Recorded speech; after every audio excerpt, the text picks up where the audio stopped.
here. There you go. All right, well, good afternoon. I feel like we all kind of need a little shaken up a bit. I know I do, sitting around being 8 months pregnant. So, so building on our theme of cultures, I wanted to touch base with all of you today on a particular stakeholder that I feel is really important in our knowledge management journey and has particularly been detrimental to the success of the knowledge management programs I've been a part of. And I call them knowledge management champions or knowledge champions, kind of one and the same, but a very key stakeholder. So I'm going to walk you through kind of who these folks are, why you need them, the role of these champions in your efforts, how to actually capture these folks and how to develop them further, methods for continuing to mentor them and keep them retained within your effort. You don't want to lose them once you bring them on board. Talk through some practical examples, share with you some of the experiences that I have, and then share with you some tips for engaging these folks going forward. Any KM presentation I've ever given, whether it's training with CEOs or training with brand new analysts or in a setting like this, I always like to bring up this comic. I think that it really represents knowledge management very well. You see the folks here at the front are pushing a wheelbarrow that has square wheels on it. So they're not really getting very far, but they're still trying to have the practicality of a cart. And then the other guy comes up with the wheels, the actual round elements that are going to make the process much smoother and much more effective for the folks pushing the cart. But they're too busy. They don't want to entertain that idea. They don't want to move forward with it. They just rather keep on doing what they've been doing. And I think that's really the key definition of knowledge management that we all face all the time. We are the ones with the circled wheels, and everybody else that we're trying to bring knowledge management to has the square wheels. And all we want to do is improve their process. We want to give them a way to be more efficient, more effective in what they're doing. But they don't want to give us the time, or they don't have the time. So I think it's very important within knowledge management that we address this kind of elephant in the room with our folks and bring about to them the importance of that 5 minutes that it would take to swap out the wheels. Makes a big difference. And I think this is where your knowledge management champions can really come into play. So when I think of a knowledge management champion, I think of them with a variety of different factors. So first and foremost, I see them as a voice of support. They're kind of like the cheerleader for knowledge management beyond what I can do as a knowledge management professional. They can bring that into change. They can help drive forward those applications of change within the different areas of the business that we're trying to implement the knowledge management initiatives.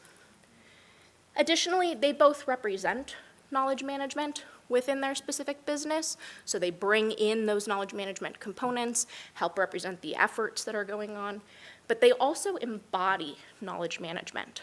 So they don't get the term champion by just attending a meeting. They actually have to walk the talk as well. So we see them bringing about those core concepts that we're trying to get across to our colleagues or to other areas of the business by they themselves actually doing that. They also demonstrate the value of knowledge management within their specific business. So why is it important that we implement a new taxonomy? Well, look at how much I've been able to find now that I'm searching for something that is tagged correctly. They can show that to their area of the business very tangibly. Additionally, they can build support within their area of business. So a key part of the change driver is being able to make sure they can bring people on board with them. But they can also help implement those changes as well. And then I also find that they are detrimental to making or breaking the success of a knowledge management program. If you can get your knowledge management champions on board with the change that you're trying to implement and get them to speak for it, get them encouraged, get them excited about it, that radiates, and that can help build your success. But in turn, if the opposite happens, you bring them on board and then you forget about them, they can also cause your KM programs to not be as successful. So why do we need them? The reasons that I found that I needed KM champions was specifically because they do make or break that long-term success. They've been there to help support the program. They help identify new ways that we can bring things to the teams that maybe we didn't think of before. They also demonstrate the value of knowledge management, as I mentioned before, directly within their business. So we can start seeing those tangible results, but we can also get new ideas from them of how to demonstrate tangible results in ways that we hadn't thought of before. Additionally, and probably most importantly, they can be a voice of reason for folks that don't really want to hear somebody outside of their organization tell them how or why to do something. We've touched on this in a lot of sessions today, I think, about the importance of getting folks to be empowered and encouraged on their own without that pressure to do so. And that's where your champions can really help play a role in. Additionally, your champions can be another member of your team that can help support and demonstrate the value of knowledge management to leadership. They can either show its overall impact, demonstrate why it's necessary, or actually show the tangible value as well. So a couple of things to think about when we're looking to capture these champions. How to identify them? Where do we want to go? The first thing is to kind of target two different audiences. I've found that kind of know who your folks are that are in the know. They kind of get it. They don't voice any negativity about knowledge management. Some of them are really already on board, very excited to be partnering with you. But then you also have your reluctant folks, the people that may speak up and say, hold up, I don't get it, I'm not for this, I don't have time. Those are the folks that you really want to spend a lot of time trying to reel in. In particular, I'll walk through an example of where this happened practically for me, but bringing in those reluctant folks and getting them to flip and turn a new leaf and see the value of knowledge management, not just from my perspective, but me also learning from them, really reshaped our knowledge management program and really allowed us to take it down a new route that ultimately led to the success of the program. Once you identify these folks and you start targeting them, there's a few ways to start reeling them in. The first is, if you bring them onto your project team, you really need to enable them with tasks that are of value. You don't want to assign them something that you yourself wouldn't really want to take pride in doing because it's just a menial task. You want to give them something that's really going to add to your program, something that really makes them feel empowered to be part of the effort. You can also look to charge them with leading specific components. So you could break your project down by work streams and have one of your champions lead one of those work streams. I did this with a particular taxonomy program, and we ended up having a group lead that.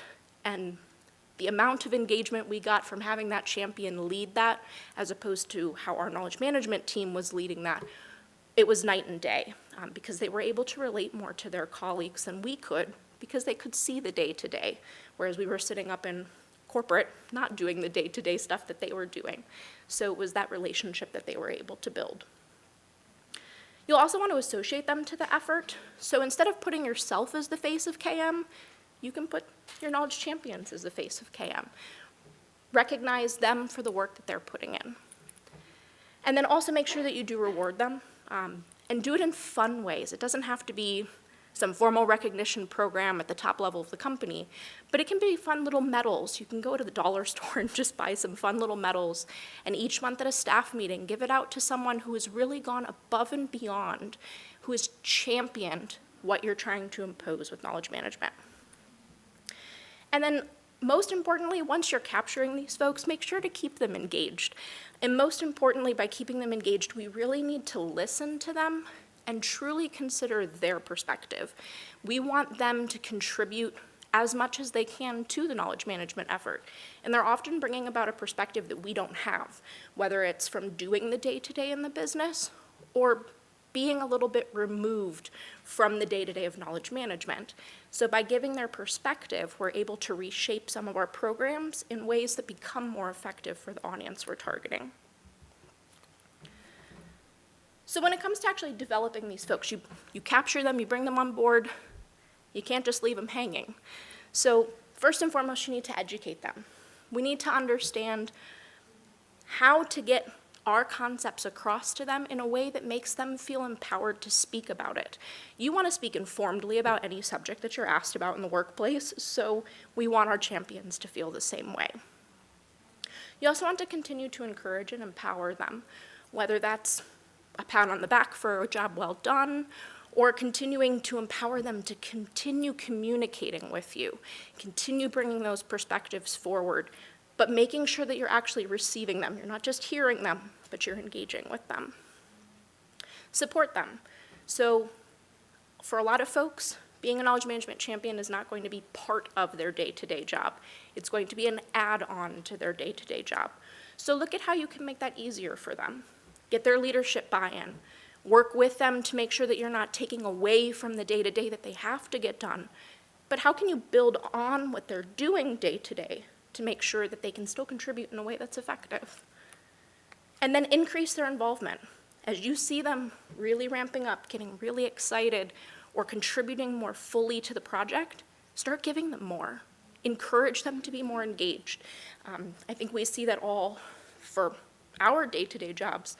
We want to continue to get more work. We don't want to get to a point where we don't have anything to do anymore. So the same thing for our knowledge champions. Continue to increase what they're involved in. So ultimately, the role of knowledge management champions kind of falls into three categories. They become an indirect part of your knowledge management team. So whether they're joining your project team for a software implementation, or they're joining for your change management initiative, they are still part of your effort. They may not be formally on an org chart, but they're still there. So we need to make sure that we engage them in that way.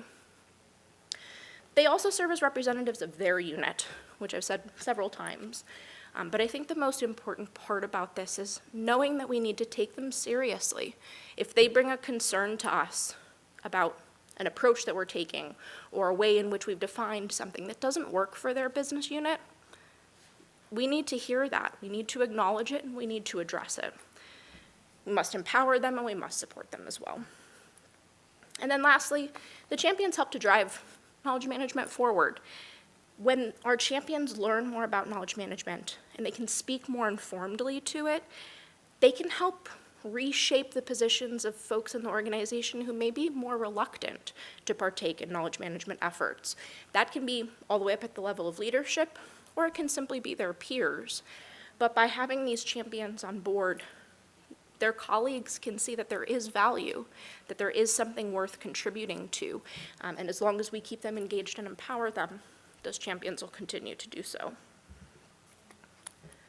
And so building on that, we want to continue to mentor them. Once you capture them and you develop them initially, you can't just stop there. You need to continue that education. If you're giving them new tasks, continue to educate them in those. If they express an interest in a new area, bring them in.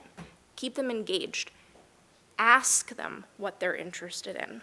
Get them to be more enthusiastic about the things that they want to partake in so that you know where you can strategize and place them. Continue to empower them.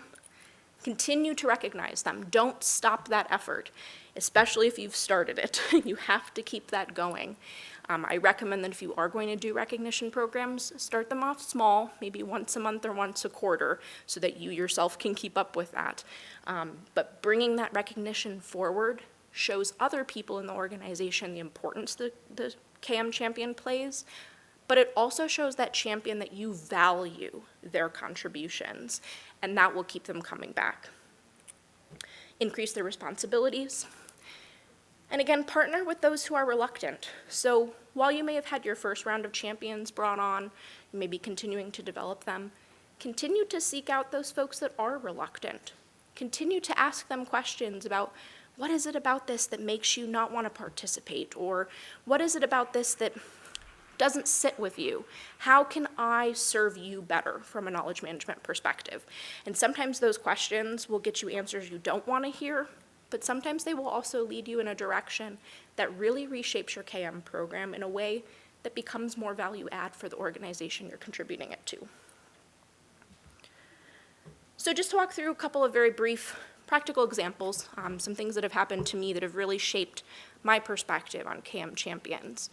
The first time we ever implemented a knowledge management program when I worked in microfinance, we were building it from scratch. No one really knew what knowledge management was except the few of us working on it. And we wanted to make sure that our teams felt engaged. They heard the term management associated with knowledge and immediately thought this meant that there was going to be some sort of hierarchical construct around the way in which we were able to share information, as opposed to what we were hoping to achieve, which was making it simpler for all of us to share information and get that access much more smoothly. So when we started working on our taxonomy development for our new system, we started looking at the way in which folks were participating, and we wanted to encourage them further. So we literally went to the dollar store and bought some little award medals that people could wear around their neck. And during our monthly staff meetings, we started identifying folks who were really key contributors in that effort. And we did that once, and then we asked that person to identify someone the next time and started passing it off. So it wasn't just coming from us, but it became a peer recognition program as well. And that actually sparked up further engagement within the other business units to contribute to that taxonomy effort, and ultimately reshaped the way some people were thinking about KM. Additionally, in working with some folks in life sciences, they were familiar with the concept of taxonomies, but they were not familiar with them in terms of using them in a software system. So we had to educate them pretty heavily on what it meant to implement a taxonomy and why it didn't have to be perfect the first time it was implemented, and trying to get that agile approach built out. And so we started our recognition program through our monthly newsletter, where we would call out folks that were on the work stream who were specifically charged with educating their peers in all of our different regions on what taxonomies were, on what knowledge management was, and trying to start up more engagement. And we had some very good outcomes based on their engagement with their peers, and we wanted to recognize them for that. And when we called them out, folks started to notice and say, well, I'd like to get involved in that, I'd like to learn more. And with that same group, we also had a set of folks who were very reluctant to participate in anything knowledge management. Why should I do this if the first time we're going to implement it, it's not going to be perfect? Why should I do this when I have 50,000 other things to do? And so we worked very closely with them over a year to really understand what is the root of your cause of the problem. Not what I'm hearing when you say I don't have time, but what is that essential root? And we got all the way down to, it was just a simple misunderstanding of what the effort's goals were and how they needed to be involved. But because we engaged them at that level, and that reluctance came out, and we focused a lot on how do we get past your reluctance, we were ultimately able to reshape the way that they saw knowledge management, and then they partook in our effort as champions. So walking through these really quick, just to wrap up, just some tips for you as you go about bringing in knowledge champions to your organization and your knowledge management programs. I recommend you start small. You don't need 50 champions. You can start with 1 or 2. But have foresight for what you'd like to ultimately accomplish and how you want your champions engaged. And identify ways for your team to engage with your champions without taking away from their business as usual or their day-to-day work. So what are they doing today that's relevant to what we're doing in KM, and how can we build on that? And then speaking a little bit to what Rachel mentioned earlier about the cost component. If you can, look for ways where you can find cost or revenue improvement, so whether that's increasing in one area and decreasing in another, or something that's easily demonstratable so that you can see that difference that you're making. And it can be something really small, something as simple as how many times somebody had to spend looking for a particular piece of information, and ultimately what that cost is associated to that individual's time. Again, you have to educate, educate, educate. I can't say that enough. People don't know what knowledge management is. They won't know what it is after the first time you say it, or maybe even the 100th. So we just need to continue to make sure we reiterate that. And never quit with your champions, whether you feel behind or ahead. Always continue pushing forward. Ask them questions. Seek out more information, new ways to do things, new ways to engage with them. But ultimately never stop, because those champions will really help your effort. And if you'd like to connect, please feel free to connect with me on LinkedIn or through email. But I really appreciate your time. Thank you.